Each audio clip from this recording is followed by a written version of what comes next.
en este momento de conclusiones. Doctor López. Muchísimas gracias. Yo quiero que el doctor Plenel dé las últimas palabras, por eso quiero hablar antes y agradecer. Merci beaucoup por vuestra presencia. Y dos palabras como conclusiones, porque es muy difícil después de un debate tan rico sobre un tema tan complejo hacer algunas conclusiones. Pero queda claro en los dos paneles y sobre todo en las propuestas que nos hacía el doctor Plenel, que hay un tema gigantesco en el medio de todo lo que hemos presentado hoy, y es el tema de ciudadanía. Se nos acabaron los ciudadanos y no los cambiaron por consumo, por consumidores. Eso viene dentro del modelo neoliberal. Y cuando a una sociedad se le acaban los ciudadanos, todo pasa. Entra la inmoralidad, no hay ética, los valores, y todo se negocia y todo hay comercio sobre todo. Y es lo que estamos viendo. O sea que tal vez las deficiencias no están del lado del periodismo. Y ahí pues, llamaríamos e invitaríamos a las facultades de periodismo, a las facultades de comunicación y a otros programas de las universidades, a que las universidades tomen este debate, lo lleven dentro y desde las universidades y de la academia, para desde allí, con una visión transdisciplinar y de largo plazo, podamos entonces repensarnos como sociedad y sobre todo repensar la formación de estos profesionales y también de la misma educación. Queda claro de los debates que sin una ciudadanía fuerte y sólida, sin sociedad, no llegamos a ninguna parte. Primera conclusión que veo de los debates y de las propuestas en la conferencia del doctor Plenel. Y quiero un ejemplo, y con eso termino. Eran los años 80, estaba yo en París, era la presidencia de Mitterrand. En el primer año, al final del primer año, Mitterrand quiso cambiar unos 2 artículos de la ley de educación que iban orientados a la educación privada sobre todo. Lo hicieron sin mayores acuerdos y un día aprobaron esa ley y en 8 días la sociedad francesa, sin ser llamados ni por grupos políticos ni por la prensa, ella se manifestó un domingo, el centro de la manifestación fue la Place de la Bastille y empezó la manifestación a las 7 de la mañana y terminó a las 12 de la noche. Se calcularon 7 millones de franceses que se movilizaron porque eran ciudadanos, porque les estaban tocando un tema importantísimo para ellos, 2 artículos de la educación. En cambio, en nuestras sociedades cambian la ley completamente y ni se enteran los profesores. ¿En qué estamos? Hay un tema gigantesco ahí. Y la otra conclusión es que debemos ser optimistas. Está cambiando mucho, vamos hacia nuevos paradigmas y tal vez el periodismo va a fomentar y tiene que estar en el liderazgo de las respuestas a muchos problemas fundamentales que tiene la sociedad hoy en día en ese proceso de globalización tan desafiante. Muchas gracias a ti y por favor, si tú nos haces la conclusión final. Muchas gracias. Puisque nous avons commencé cette matinée en mentionnant le penseur de la complexité, Edgar Morin, je rappelle qu'il a, parmi les vers des poètes qu'il aime citer, il y a d'abord Hölderlin qui dit « Là où croit le péril, croit aussi ceux qui sauvent. En ayant conscience des dangers qui nous menacent, nous pouvons nous élever. » Et l'autre vers, ou l'autre poème qu'il cite, est d'un poète espagnol, le grand Antonio Machado, décédé en 1939 dans la retirada des républicains espagnols. Vous le connaissez, Caminante no hay camino. Toi qui chemines, il n'y a pas de chemin, le chemin se fait en marchant. Ce que nous avons dit ce matin, c'est qu'il n'y aura pas de solution à nos crises économiques, sociales, démocratiques, écologiques, sans une boussole pour avancer pas à pas. Et cette boussole, c'est ce que vous venez de dire en parlant de citoyenneté, d'implication, c'est le levier démocratique. Nous ne sommes pas dans une époque où la démocratie serait derrière nous, comme quelque chose d'installé, comme quelque chose que l'on pourrait vivre dans le confort. La démocratie est une idée neuve qui est devant nous. Nous sommes encore peut-être à l'âge préhistorique de la démocratie. Choisir des représentants et puis après être spectateurs. Il nous revient à tous, dans tous nos métiers, là où nous sommes, de refaire vivre cette exigence d'une démocratie de tous les jours, délibérative, participative, qui nous implique. Et c'est là où je voudrais lancer ici même, comme je le fais en France, en tant que citoyen et journaliste, un appel aux autorités de la Colombie, au gouvernement, aux ministres, aux parlementaires, aux administrations.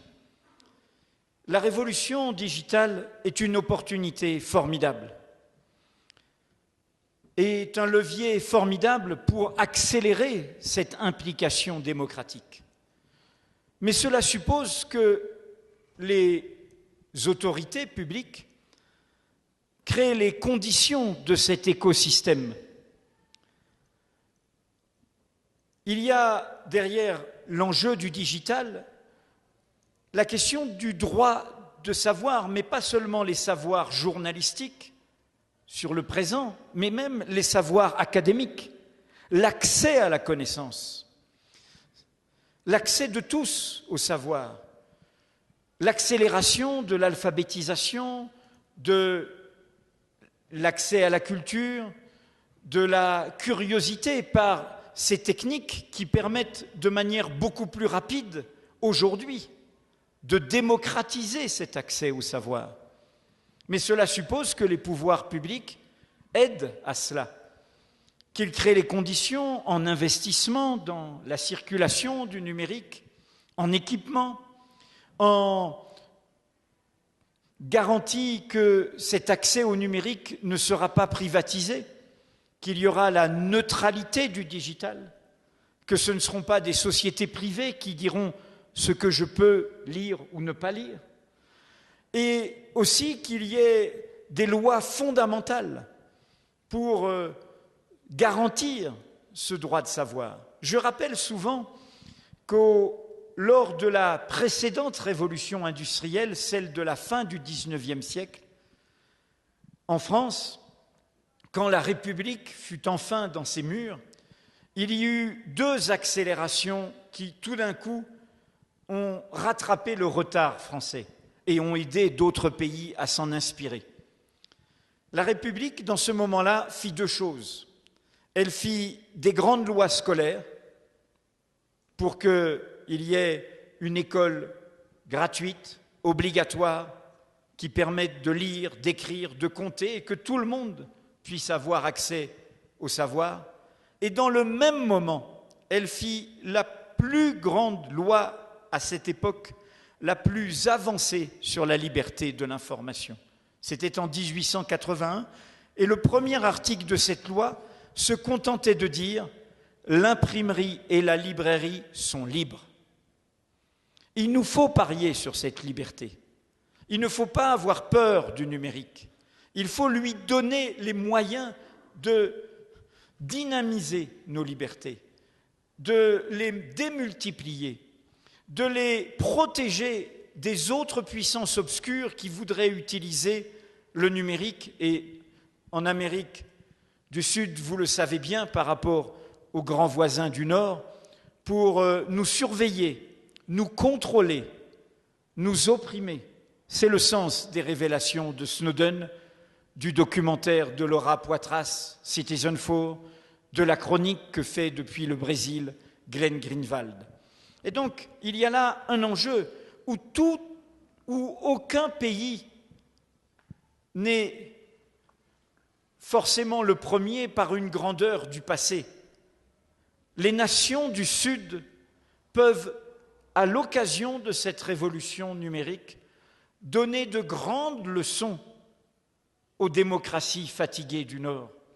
Et en vous emparant de cela, en devenant des lieux exemplaires sur ces questions de liberté, de droit, à l'époque de la révolution digitale, vous pouvez faire des bonds en avant qui feront de vous des exemples dont nous nous inspirerons. Et donc, je lance cet appel car dans toutes les difficultés qui sont les vôtres, il y a là des raccourcis démocratiques qui sont possibles. Je voudrais terminer au passage rendant hommage à la qualité de toute cette matinée et notamment au fait que ce dernier panel a illustré que la femme peut être l'avenir du journalisme, ce qui n'est pas si courant que notamment en France où ce sont plutôt des hommes qui dirigent des journaux. Et là, nous avons vu combien la Colombie peut justement être exemplaire.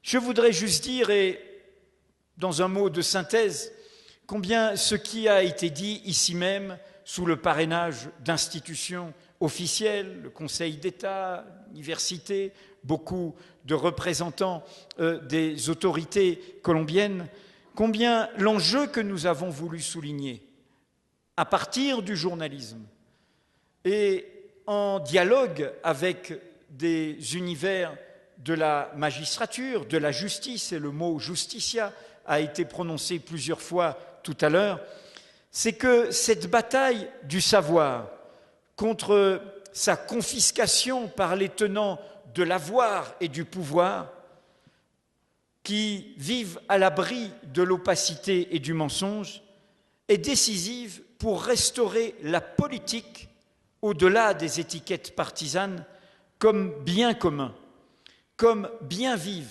buen vivir, en favorisant le renouvellement de la politique du bas vers le haut.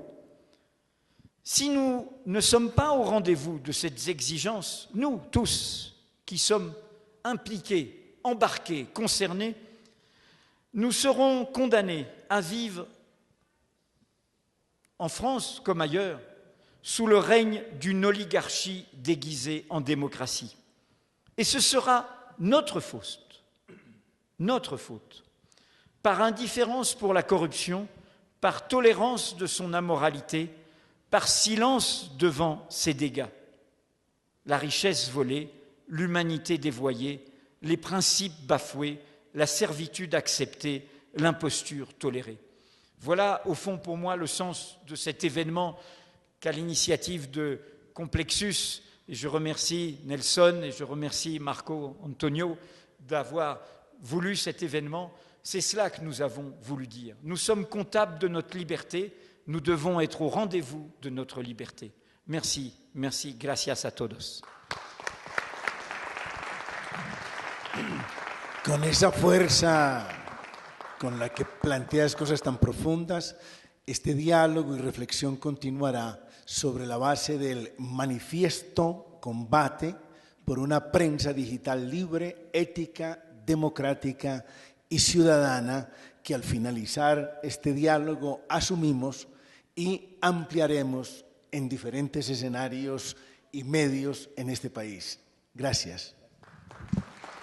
Muchas gracias y agradecer también a los organizadores, Consejo de Estado, Instituto Colombiano de Antropología e Historia, Ministerio de Educación, Corporación para el Desarrollo del Pensamiento Complejo Complexus, Embajada de Francia, Universidad Nacional de Colombia, Alianza Francesa, Fundación Casa de Ciencias del Hombre, Fundación Santillana, al Gimnasio Moderno, a la Universidad Tecnológica de Bolívar, a la Universidad de Cartagena, y gracias al apoyo que nos entregan las empresas públicas de Medellín EPM, Fundación Bancolombia, Grupo Bancolombia, CMI. A quienes nos siguieron a través de la transmisión por el portal del Consejo de Estado y la red de universidades Renata, gracias mil por su compañía, por vernos, gracias mil por aceptar la invitación. Feliz tarde.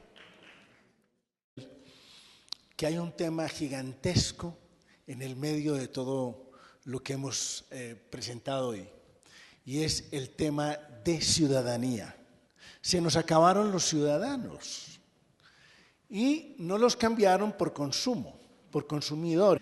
Y dos palabras como conclusiones, porque es muy difícil después de un debate tan rico sobre un tema tan complejo hacer algunas conclusiones. Pero queda claro en los dos paneles y sobre todo en las propuestas que nos hacía el doctor Plenel. En este momento de conclusiones, doctor López. Muchísimas gracias. Yo quiero que el doctor Plenel dé las últimas palabras, por eso quiero hablar antes y agradecer. Merci beaucoup por vuestra presencia. O sea que tal vez las deficiencias no están del lado del periodismo y ahí pues, llamaríamos e invitaríamos a las facultades de periodismo, a las facultades de comunicación y a otros programas de las universidades. Eso viene dentro del modelo neoliberal. Y cuando a una sociedad se le acaban los ciudadanos, todo pasa. Entra la inmoralidad, no hay ética, los valores y todo se negocia y todo hay comercio sobre todo. Y es lo que estamos viendo.